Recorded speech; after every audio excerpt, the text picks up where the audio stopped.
Breaking news. Welcome to today's headlines. How Tinubu and Shetima will benefit from Nnamdi Kanu's release. Adeyonju reviews.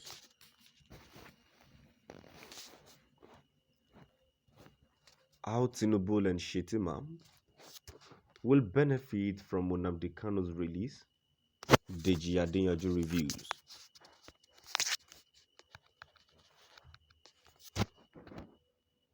So, my dear listeners, from wherever you listen from, please stay tuned as I read today's news.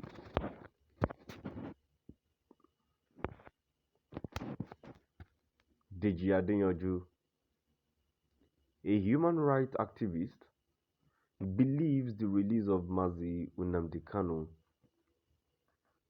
the leader of the proscribed indigenous people of Biafra, IPOB, before the 2023 presidential election, would boost the chances of the All Progressives Congress in the 2023 presidential elections.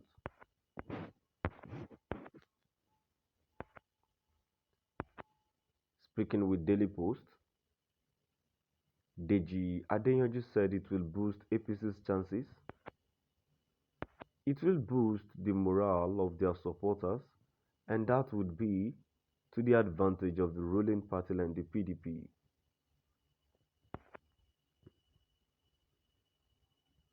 The only party it will affect is the Labour Party, who are expecting to get some significant votes from the southeast. If the federal government decides to release Nnamdi Kanu, it will increase the ruling party's chances of getting a favorable outcome in the election. It can be used by politicians as a campaign strategy in the southeast, so they can have something to go home and campaign with.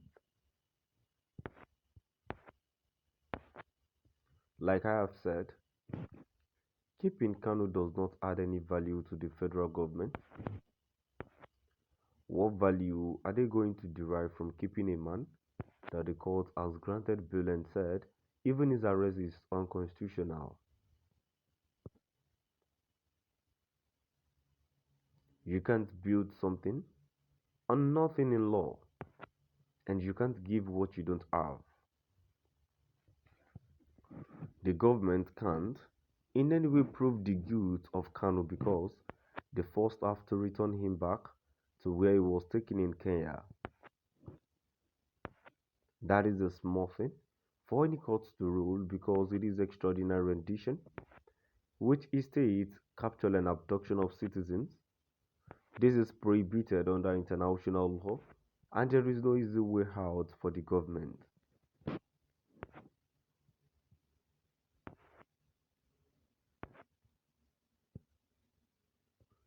It will just be right for the government to release him because the next government may most likely release him.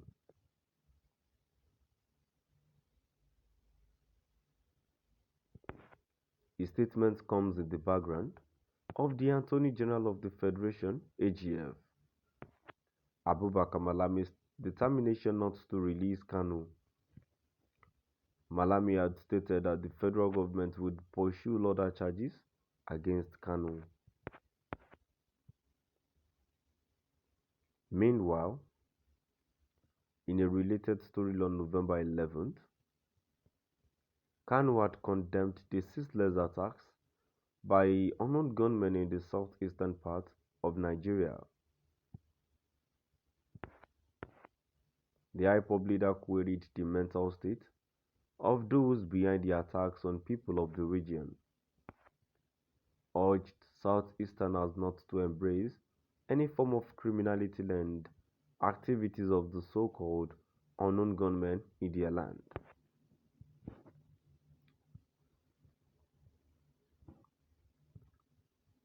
Kanu gave the charge in a statement released on Thursday evening by his lead counsel Barrister Ifeanyi Ejiofor.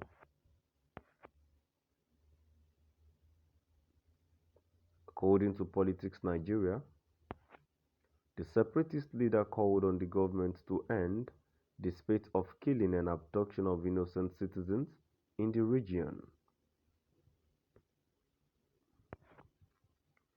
The statement read, Oyedu Kanu, as he had stands in condemnation of crimes and dissidents, and reiterated that he has never condoned nor supported criminality of any form.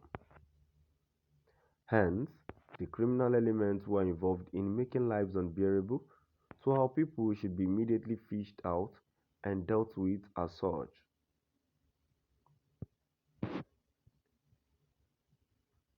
They have no place in IPOB's peaceful self-determination movement. Ejiofor's statement partly reads that the general public and indeed Umuchineke should be notified in unmistaken terms that nobody is receiving any instruction from Oyedu for the purpose of encouraging dissident behaviors and accordingly disassociate himself from any persons who is mischievously feeding the public with such blatant falsehood.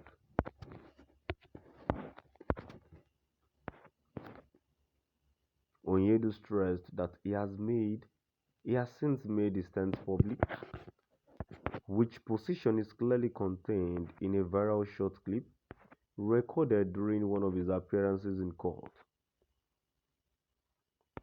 Onyedu reiterated his call for total calmness in the entire southeast zone and particularly queried the mental state of those who are relentlessly waging war against his people, the very people he had sworn to protect and make life better for.